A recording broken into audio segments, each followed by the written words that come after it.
For today, I'm going to share to you the 10 test-taking strategies in part 3. First is to know the directions. It is important what you are being asked to do, and to be sure you know the directions before you take the test. The directions will look something like this. Second, read the first few questions. Look at the first few questions while the directions are playing.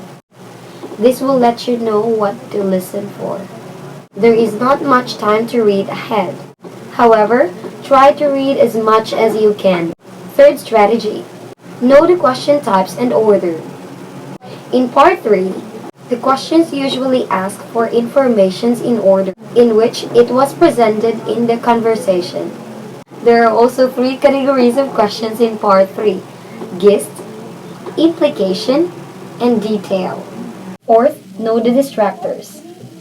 There are 4 basic types of distractors in this part. First is not mentioned. Second is repeated words. Third is new words. And lastly is paraphrase. Fifth is listen for the information. It is important that you will know what information you will listen to the conversation. You should carefully listen to words and phrases that indicate what the speaker has done. Sixth is to answer each question in your own words. Read each question and product your answers in your own words before reading the answer choices. If you understand the conversation, you should be able to answer all the questions in your own words. Seventh is to evaluate answer choices.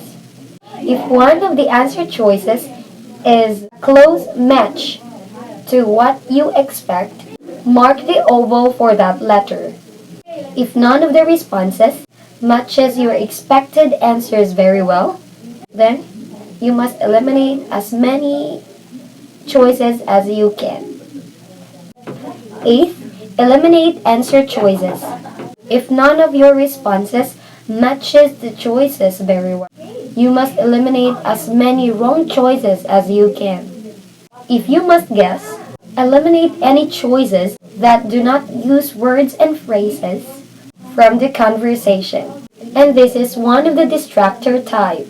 Ninth is to manage your time. Remember that there are only 8 seconds between questions. There is also 8-second pause between the end of the last question and introduction for the next conversation. Lastly is to read the questions for the next conversation. Ideally, you should have answered all the 3 questions before you hear the introduction for the next conversation. Good luck!